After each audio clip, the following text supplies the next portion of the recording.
মাটিতে হতেই হবে। শেখ হাসিনার বিচার ছাড়া পুরো নির্বাচন হবে এটা আমি মনে করি হতে পারে। আপনাদের যে দাবিগুলো আছে আমরা কেউ সন্তুষ্ট না যে কেন হত্যার বিচার হতে গিয়ে দেরি হচ্ছে, কিন্তু একটু খালি ব্যাখ্যা দিতে পারি যদি সেটা গ্রহণযোগ্য হয়। সেটা হলো যে যখনই হত্যার বিচারের কথা বলা হয়েছে আমরা শুনেছি যে সেটার জন্য যে আইনি পদক্ষেপ লাগে সেটাই তারা করছেন এবং সেটা এগোচ্ছে। শেখ হাসিনার বিচার তো এই মাটিতে হতেই হবে। শেখ হাসিনার বিচার ছাড়া পুরো নির্বাচন হবে এটা আমি মনে করি হতে পারে।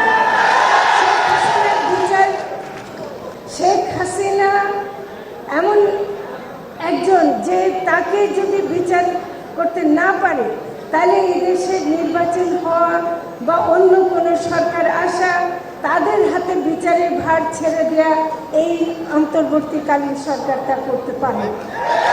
এটা করতে আমরা কোনো মতে আমরা একমত হব না। তো কাজে এই বিচার আমরা যেন করতে পারি সেটার জন্য আপনারা মাঠে আছেন, আমরা আপনাদের সাথে আছি, আমরা এটা থাকবো।